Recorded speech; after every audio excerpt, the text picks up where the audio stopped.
تمہاری نند بیچاری کا کچھ بنا؟ جیسے ہی یہ جملہ بندیا کی سماعتوں میں پہنچا، اس نے ہاتھ میں پکڑی جھاڑو زمین پر پٹکی، تہوی چڑھا کر بھابھی کی بہترین دوست شمیم آرا کو دیکھا، جو اس وقت بلا شبہ روح افزا کے شربت کا تیسرا گلاس غٹا غٹ چڑھا رہی تھیں، جبکہ جگ انہوں نے گود میں رکھا ہوا تھا۔ آئے ہائے، اس بیچاری کی قسمت بھی بہت ہی ٹھنڈی ہے۔ زیبا بھابھی نے اتنے گرم موسم میں بڑی سرد آہ بھری۔ کیوں؟ میری قسمت کون سا اللہ تعالیٰ نے کسی برف کے کارخانے میں بیٹھ کر لکھی ہے؟ یہ جملہ صرف وہ سوچ سکتی تھی، کہنے کی صورت میں نقص امن کا اندیشہ تھا۔ اس نے غصے سے اپنی چپل اتار کر بھابھی کے خراٹ سے مرغے کو ماری، جو بالکل کسی تھانے دار کے سٹائل میں ادھر ادھر گھوم رہا تھا۔ کڑک نے بھی اس حملے پر احتجاجی چیخ ماری تو بھابھی نے کھا جانے والی نظروں سے بندیا کو دیکھا۔ بھابھی، یہ کیاری میں لگا آپ کا پودینہ کھا رہا تھا۔ اس نے دن دہاڑے ککڑ پر جھوٹا الزام لگایا، جو اس نے اپنی سرخ کلغی کو ہلاتے ہوئے اسے کینہ توز نگاہوں سے دیکھ رہا تھا۔ یار، تمہارا مرغا تو بالکل سانڈ بنا پھر رہا ہے، کون سا دیسی گھی کھلا رہی ہو اسے؟ ایسی گستاخی بھابھی کی شیمی مارا ہی کر سکتی تھی۔ یہاں اس گھر میں دیسی گھی کے بس خواب ہی دیکھے جا سکتے ہیں، بناسپتی ہی بمشکل ملتا ہے۔ تم کون سی دنیا کی باتیں کر رہی ہو؟ بھابھی کے سارے ہی دکھ ایک دم جاگ اٹھے تھے۔ اس کے بعد ان کو چپ کروانا انتہائی مشکل کام تھا۔ تمہیں پتا تو ہے، بندیا کے بھائی کا چائے کا چھوٹا سا کھوکا ہے، گرمیوں میں اس کی آمدن نہ ہونے کے برابر ہو جاتی ہے۔ ہاں تو سردیوں میں وہ کھوکا کون سا 5 اسٹار ہوٹل کی طرح چلتا ہے؟ بندیا یہ جملہ بھی بس سوچ ہی سکتی تھی۔ اس نے بھابھی کی اکلوتی دوست کے کھانے کے لیے پیاز کاٹنی شروع کر دی تھی، کیونکہ یہ تو طے تھا کہ شمیم آرا دوپہر کا کھانا کھائے بغیر یہاں سے ہلنے والی نہیں تھی۔ کیا پکانے لگی ہو؟ شمیم آرا کی رال ابھی سے ٹپکنے لگی۔ جی، مرغیوں کے پوٹے اور کلیجی۔ بندیا نے بیزاری سے انہیں اطلاع فراہم کی، جسے سنتے ہی شمیم آرا کا منہ بن گیا۔ شمیم، وہ جو تم پاپڑ کی فیکٹری میں کام کرنے والے لڑکے کا رشتہ بتا رہی تھی، اس کا کیا بنا؟ بھابھی نے لہسن چھیلتے ہوئے دلچسپی سے پوچھا۔ دفع کرو ان منحوسوں کو، اس کم وقت کی 4 تو خراٹ قسم کی کنواری بہنیں ہیں، تمہاری نند بیچاری کا جینا حرام کر دیں گی وہ۔ شمیم آرا نے اپنے دوپٹے سے پنکھا جھلتے ہوئے ناک چڑھا کر بتایا، جسے سنتے ہی زیبا بھابھی تڑپ اٹھی۔ ارے نہیں، بندیا بیچاری کا کیا قصور ہے؟ ایک تو یتیم مسکین بچی، اوپر سے منہ میں زبان تو نہ ہونے کے برابر۔ اتنی میری اس نے خدمت کی ہے، میں اس کا برا کیوں سوچوں؟ بھابھی کی خدا خوفی پر اسے کبھی شک نہیں ہوا تھا۔ دونوں کے تعلقات بلا شبہ اچھے تھے۔ اس میں زیادہ ہاتھ بھابھی کی اچھی طبیعت اور بندیا کے دوستانہ مزاج کا تھا۔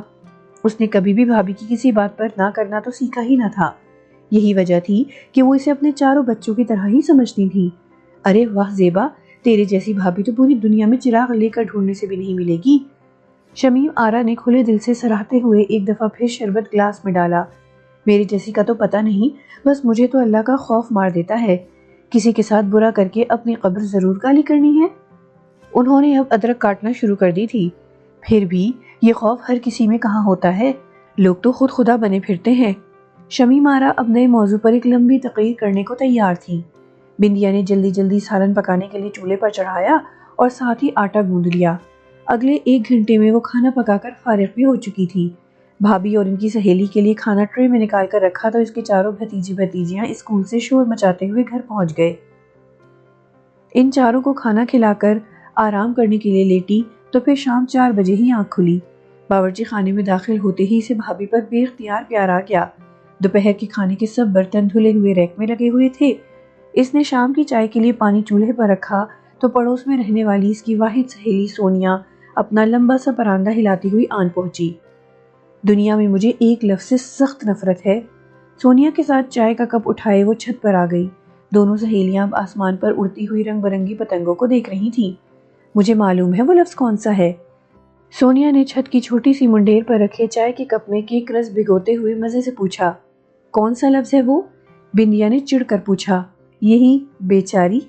سونیا کھلکھلا کر ہنسی۔ قسم اللہ پاک کی، دل کرتا ہے اردو کی لغت سے یہ لفظ ہی نکال دوں۔ بندیا نے برا سا منہ بنایا۔ وہ کیوں؟ سونیا نے مزے سے اپنی بچپن کی سہیلی کا سرخ چہرہ دیکھا۔ دیکھنا، جب میں پیدا ہوئی اماں مر گئی، سارے محلے والوں نے کہنا شروع کر دیا، تابندہ بیچاری کو ماں ہی کی گود نصیب نہ ہوئی۔ بندیا شروع ہو چکی تھی۔ اچھا پھر؟ سونیا نے دلچسپی سے پوچھا۔ اس کے بعد 8 سال کی تھی کہ دادی فوت ہو گئی۔ سب کہنے لگے، ہائے بندیا بیچاری پھر تنہا ہو گئی۔ بندیا نے ناک چڑھا کر مزید بتایا۔ ہاں یہ تو ہے۔ سونیا نے چائے کا کپ منہ سے لگایا۔ اس کے بعد جب جوان ہوئی تو ابا چل بسے، پھر تو بیچاری کا ٹھپا مجھ پر لگ ہی گیا۔ زہر لگتا ہے یہ لفظ مجھے۔ بندیا کو آج نہ جانے کیوں بہت غصہ آ رہا تھا۔ بھئی لوگوں کو کیا پتا یہ لفظ تیرے دل پر کیا چھریاں چلاتا ہے۔ سونیا ہنسی۔ ہاں اب تو دل کرتا ہے جو بھی یہ لفظ میرے لیے منہ سے نکالے اس کی گردن پر چھرا چلا دوں۔ بندیا کا غصہ عروج پر تھا۔ اچھا چل دفع کر اس قصے کو، یہ بتا کل اپنے پرانے اسکول میں مینا بازار ہے، وہاں چلے گی؟ سونیا کو اچانک یاد آیا، چلی تو جاؤں لیکن کل جمعہ ہے اور کپڑے دھونے کے لیے مشین بھی لگانی ہے۔ بندیا کو اپنی ذمہ داریوں کی لسٹ اچھی طرح یاد تھی۔ یار کل شام کو آ کر لگا لینا، اب تیرے بغیر وہاں مجھے کیا خاک مزہ آئے گا۔ سونیا نے اپنی واحد دوست کا ہاتھ پکڑ کر بھرپور اصرار کیا تو بندیا بھی زیادہ دیر تک مزاحمت نہ کر سکی۔ بھائی اور بھابھی کا زیادہ مسئلہ نہیں تھا کیونکہ انہوں نے کبھی بندیا پر غیر ضروری پابندیاں نہیں لگائی تھیں۔ یہی وجہ تھی کہ جب اس نے صبح بھائی سے اجازت مانگی تو اجازت کے ساتھ اسے 500 روپے کا نوٹ بھی مل گیا۔ وہ ایک دم خوش ہو گئی۔ یہ لے یہ جھمکے پہن لے، لڑکیوں والے تیرے تو کوئی شوق ہی نہیں۔ بھابھی نے پرانے لوہے کے ٹرنک سے اپنے سنہری جھمکے بھی لا کر تھما دیے۔ بھابھی ایسے ہی ٹھیک ہے۔ اس نے سامنے لگے شیشے میں گلابی لون کے سوٹ میں دمکتا ہوا اپنا وجود دیکھا۔ دبلی پتلی تو وہ تھی ہی، رنگ بھی صاف اور نین نقوش دکھے تھے۔ جو بھی پہن لیتی اس پر اچھا لگتا۔ تھوڑا خیال رکھا کر اپنا، آج کل لوگ بس دکھاوے پر ہی مرتے ہیں۔ تھوڑی سی لپسٹک بھی لگا لے، چہرے پر رونق آ جائے گی۔ بھابھی نے ایک پرانی سی گلابی لپسٹک لا کر اس کے ہاتھ میں تھمائی۔ آپ کو پتا تو ہے مجھے ان چیزوں کا کہاں شوق ہے۔ اس نے سادہ سے لہجے میں کہا تو بھابھی مسکرا دی۔ ہاں پتا ہے، تیرے اندر بڈھی روح گھسی ہوئی ہے۔ تجھ سے زیادہ تو تیری 10-11 سال کی بھتیجیاں چہرے پر لیپا پوتی کیے رکھتی ہیں۔ بھابھی کی ناگواری میں بھی ہلکا سا پیار چھپا ہوا تھا۔ بندیا مسکرا کر لپسٹک لگانے لگی۔ ہائے اللہ تو ابھی تک تیار نہیں ہوئی، میں نے کہا بھی تھا 9 بجے نکلنا ہے۔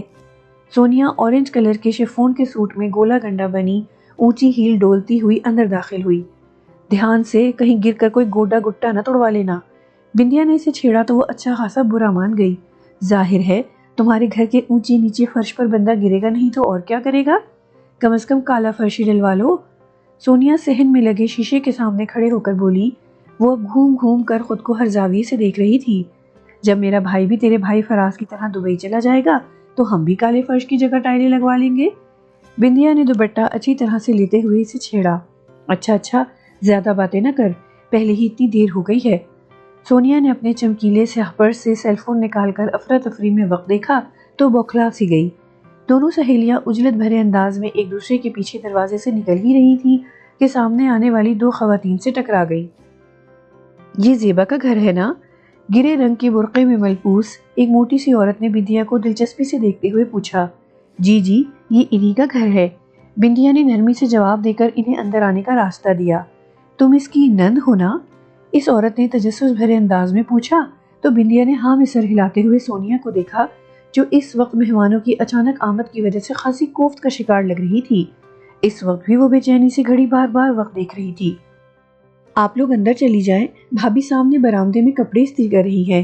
بندیا نے دروازے سے نکلتے ہوئے انہیں اطلاع دی تو دونوں خواتین نے ایک دفعہ پھر مسکرا کر غور سے بندیا کو دیکھا اور ایک دوسرے کو بڑا معنی خیز سے اشارہ کیا۔ یہ کیسے آنکھیں پھاڑ پھاڑ کر تمہیں دیکھ رہی تھی؟ سونیا نے باہر گلی میں آتے ہی ناگواری سے کہا۔ اب میں کسی کے دیکھنے پر پابندی تو نہیں لگا سکتی نا؟ بندیا نے مسکرا کر جواب دیا تو وہ تجسس بھرے انداز میں پوچھنے لگی، ویسے یہ تھیں کون؟ اللہ جانے بھابھی کی ملنے والی ہوئی ہوں گی۔ تمہیں پتا تو ہے ان کا حلقہ احباب کافی وسیع ہے، لیکن پہلے تو کبھی نہیں دیکھا۔ سونیا کی تسلی ہی نہیں ہو پا رہی تھی۔ چلو اب تو دیکھ لیا نا۔ بندیا نے ہنستے ہوئے رکشہ روکا تو دونوں سہیلیاں اس پر سوار ہو گئیں۔ مینا بازار میں وقت گزرنے کا پتہ ہی نہ چلا۔ جب وہ دونوں واپس آئیں تو دوپہر کے 2 بج رہے تھے۔ سامنے زیبا بھابھی اور جلیل بھائی بیٹھے دوپہر کا کھانا کھا رہے تھے۔ کچھ ہی فاصلے پر رشتے کرانے والی خالہ کبرا بیٹھی تھی۔ لو بھائی زیبا، تمہاری نند بیچاری کی بھی سنی ہی گئی۔ اپنی طرف سے خالہ اکبری نے مرغی کی ٹانگ جھنجھوڑتے ہوئے بڑا خوشگوار جملہ کہا تھا، لیکن لفظ بیچاری سنتے ہی بندیا کا دل چاہا کہ وہ خالہ کی گردن ہی مڑوڑ دے۔ ارے خالہ، میری بہن کیوں بیچاری ہونے لگی؟ اللہ اس کی قسمت اچھی کرے۔ جلیل بھائی کے منہ سے نکلنے والے اس جملے نے بندیا کے جلتے دل پر ٹھنڈی پانی کی پھوار ڈال دی تھی۔ وہ خالہ کو سلام کر کے بھابھی کے پاس ہی چارپائی پر ٹک گئی تھی۔ ماشاءاللہ، ساجد کی جامع کلوتھ میں اپنی اتنی بڑی کپڑے کی دکان ہے، ماں باپ سر پر نہیں، بہنیں بھی آ ہی گئیں۔ اللہ اللہ تے خیر صلاح، سمجھو اپنی بندیا کی تو قسمت جاگ اٹھی۔ خالہ اکبری بندیا کو دیکھتے ہی ایک دفعہ پھر شروع ہو گئیں، اور تو اور 2 بڑے بھائی اور وہ پہلے سے علیحدہ، لڑکے کا اپنا گھر، کاروبار، اور کیا چاہیے ہوتا ہے کسی لڑکی کو۔ خالہ اکبری نے کھانا کھا کر بڑے اطمینان سے اپنی چادر سے ہاتھ پوچھے۔ جا بیٹا، بھاگ کر ایک دودھ پتی کا کپ بنا لا میرے لیے، کھانا کھا کر چائے نہ پیوں تو دل کچا کچا رہتا ہے۔ خالہ اکبری کی فرمائش پر بندیا کو بادل نخواستہ اٹھنا پڑا، ورنہ دل تو یہی چاہ رہا تھا کہ رشتے کی ساری تفصیل سن کر ہی اٹھے۔ اس محلے میں اس کی ہم عمر ساری لڑکیوں کی شادیاں اور منگنیاں ہو چکی تھی، اور جب سے سونیا کی بات بھی اپنی خالہ کے ہاں پکی ہو گئی تھی، بندیا کے دل میں بھی یہ خواہش زور پکڑنے لگی تھی کہ اس کا بھی کوئی اپنا گھر ہو، وہ بھی اپنے منگیتر کی باتیں سہیلیوں کو بتائے۔ بہت اچھا رشتہ لائی تھی آج خالہ۔ رات کو بھابھی اس کے پاس ہی باورچی خانے کے فرش پر آ کر بیٹھ گئیں اور سبزی کاٹنے لگی۔ لڑکے کی بہنوں کو تم بہت پسند آئی ہو، وہ تو ہتھیلی پر سرسوں جمانا چاہتی ہیں۔ بھابھی خاصی خوش دکھائی دے رہی تھی، اس لیے اس کے سوال جواب کے بغیر ہی شروع ہو گئی۔ مجھے تو خود یہ رشتہ بہت دل کو لگا ہے۔ اچھا ہے، ٹائم سے اپنے گھر کی ہو جاؤ گی تو پھر میں تمہاری بھتیجیوں کے لیے جہیز اکٹھا کرنا شروع کروں گی۔ روز بروز قد نکالتی جا رہی ہیں۔ بھابھی باریک باریک دھنیا کتر رہی تھی۔ لڑکا کتنا پڑھا ہوا ہے بھابھی؟ بندیا نے دیگچی میں چمچ چلاتے ہوئے کچھ جھجک کر پوچھا۔ اس کی تو اپنی ذاتی دکان ہے۔ بھابھی کے جواب سے بندیا کافی حد تک مطمئن ہو گئی تھی۔ وہ خود بھی میٹرک پاس تھی اور اس کی خواہش تھی کہ اس کا منگیتر کم از کم میٹرک پاس تو ضرور ہو، کہیں سونیا کے منگیتر کی طرح 8 جماعتیں پڑھ کر کسی اور کی دکان پر کام کرنے والا ورکر نہ ہو۔ اس کی یہ خواہش تو کم از کم پوری ہوتی دکھائی دے رہی تھی۔ اگلے دن بھائی اور بھابھی دونوں لڑکے کے گھر سے آئے تو ان کے چہرے خاصے پرجوش تھے، خاص طور پر بھائی کے چہرے پر اطمینان ٹھاٹھے مارتا ہوا دکھائی دے رہا تھا۔ بندیا بہانے بہانے سے ان کے ارد گرد گھوم رہی تھی تاکہ تازہ ترین رپورٹ حاصل کر سکے، لیکن ان دونوں نے بھی لگتا تھا آج اس موضوع پر بات نہ کرنے کی قسم کھا رکھی تھی۔ شام کو بندیا کے صبر کی انتہا ہو گئی تو اس نے خود ہی ڈھیٹ بن کر پوچھ لیا، بھابھی کیسا لگا آپ کو یہ رشتہ؟ ہائے ہائے بندیا، میں تو تجھے بتانا ہی بھول گئی۔ بھابھی نے ماتھے پر ہاتھ مار کر خود کو کوسا، کتنی بھلکڑ ہو گئی ہوں میں، بس سوچوں میں گم، تیری شادی کا حساب کتاب لگانے میں مگن تھی۔ بھابھی کی غیر ضروری تفصیل اسے ناگوار تو گزر رہی تھی، لیکن اسے سنے بغیر کوئی چارہ نہیں تھا۔ مت پوچھ، بھابھی نے اپنا تکیہ کلام سے بات آغاز کی، مت پوچھ لڑکے کا گھر کتنا اچھا تھا، پورے 5 مرلے کا ڈبل سٹوری اپنا گھر، صحن میں سفید اور کالے خانوں والی چپس اور کمرے سامان سے بھرے ہوئے۔ بھابھی کی یہ تفصیل اب اسے اچھی لگ رہی تھی۔ لڑکا ماشاءاللہ اونچا لمبا جوان، جامع کلوتھ میں اپنی دکان، یوں سمجھ تیری تو لاٹری نکل آئی۔ بھابھی کی بات پر بندیا کے چہرے پر اتنی چمک پھیلی کہ بھابھی خود اپنی بات بھول کر اس کا چہرہ دیکھنے لگی۔ اے بندو، آج کل منہ پر کیا لگا رہی ہے؟ بھابھی کو جب بھی اس پر پیار آتا تو اسے بندیا کی جگہ بندو کے نام سے پکارنے لگتی۔ کچھ بھی نہیں بھابھی، وہ ایک دم ہی گھبرا گئی۔ حالانکہ آج کل وہ غسل خانے میں تھوڑی سی ملائی کسی برتن میں ڈال کر لے جاتی اور اس میں تھوڑی سی ہلدی اور چند لیموں کے قطرے ڈال کر خوب چوری چوری چہرے کا مساج کرتی۔ اچھا، تیرا چہرہ تو سفید بلب کی طرح لائنیں مار رہا ہے۔ ایویں تو نہیں ساجد کی بہنیں تجھ پر فدا ہو گئیں، اس دن تو لگ بھی اتنی پیاری رہی تھی۔ بھابھی کے لہجے میں چھپا پیار اس کے لیے نیا نہیں تھا، اس لیے اس نے صرف سر جھکانے پر ہی اکتفا کیا۔ اسی شام وہ سونیا کو خبر سنانے اس کے گھر پہنچ گئی۔ میسنی گھنی، مجھے اب بتا رہی ہے؟ سونیا نے اپنا بھاری بھرکم ہاتھ اس کے کندھے پر مار کر مصنوعی ناراضی کا اظہار کیا۔ جب بات پکی ہوتی تو تبھی بتانا تھا، کیا پہلے ہی دن سے اعلان شروع کر دیتی؟ بندیا نے اپنا کندھا سہلاتے ہوئے منہ بنا کر جواب دیا، اچھا چل دفع کر، دیکھ ہر 6 ماہ بعد ایک اچھا سا جوڑا اپنے میاں کی دکان سے لے کر میرے گھر پہنچ جایا کرنا، اب کپڑے کی دکان کا ہمیں بھی تو کوئی فائدہ ہو۔ سونیا کا فرمائشی پروگرام شروع ہو چکا تھا، لیکن اس کی یہ شرارتیں اب بندیا کو بری نہیں لگ رہی تھی۔ اگلے ہی دن اس کی سسرال والے شادی کی تاریخ لینے پہنچ گئے، جو 1 مہینے بعد کی رکھی گئی تھی۔ بندیا کے جہیز کی ساری چیزیں تیار تھیں، فرنیچر لینے سے ساجد نے صاف انکار کر دیا تھا۔ ارے قسمت ہو تو بندیا جیسی۔ پڑوسن خالہ نے اس کی مہندی والے دن رشک بھرے انداز میں سب کو سنایا۔ بیچاری نے دکھ بھی تو اتنے سہے ہیں، ماں باپ سر پر نہیں، ایک ہی بھائی، ساری زندگی اس بیچاری نے بھاوج کی خدمت کی۔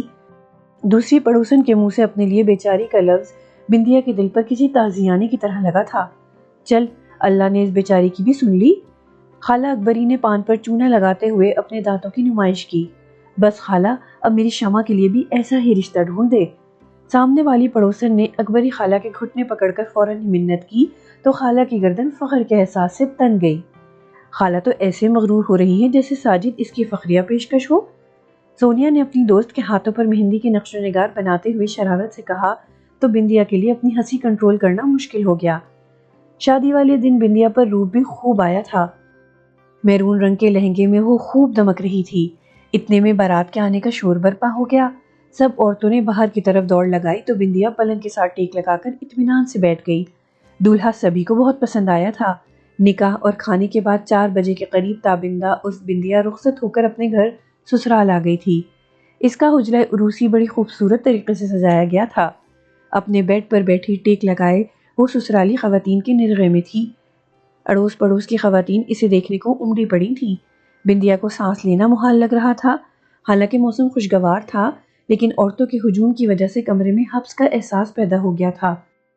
چلو ساجد بیچارے کا بھی گھر بس گیا، ایک بزرگ خاتون نے اس کے سر پر ہاتھ پھیرتے ہوئے خوشی کا اظہار کیا، لیکن تابندہ کے دل میں لفظ بیچارہ کسی تیر کی طرح لگا، لیکن یہ بولنے کا موقع نہیں تھا، اس لیے زبان دانتوں تلے دبا کر رہ گئی۔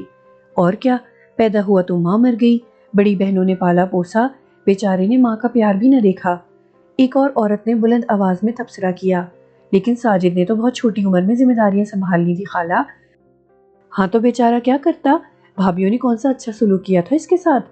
کسی کا دل جلا تبصرہ بندیا کے دل میں آگ لگا گیا۔ اف، ایک اور بیچارہ، وہ دکھ کے گہرے احساس کے ساتھ ایک طرف کو لڑک گئی، دل نہ جانے کیوں بھرایا تھا۔ ہائے ہائے، دلہن کو کیا ہو گیا؟ چلو بھائی چلو، کمرہ خالی کرو، ساری کی ساری تو اس بیچاری کے سر پر سوار ہو۔ ایک جیدار خاتون نے فوراً ہی کمرہ خالی کروا کے پنکھا فل کروایا۔ 1 گھنٹہ ریسٹ کر کے وہ اٹھی تو دل بوجھل بوجھل سا تھا، کوئی بھی چیز اچھی نہیں لگ رہی تھی۔ اس کا دلہا کمرے میں آ چکا تھا، یہ تو کہیں سے بھی بیچارہ نہیں لگ رہا۔ بندیا نے گھونگھٹ کی آڑ سے اسے کنکھیوں سے دیکھتے ہوئے سوچا، دراز قد، قدرے صحت مند جسم کا حامل ساجد خاصے صاف رنگ کا مالک تھا، اس لیے دودھیا سفید کے سوٹ میں خوب لشکارے مار رہا تھا۔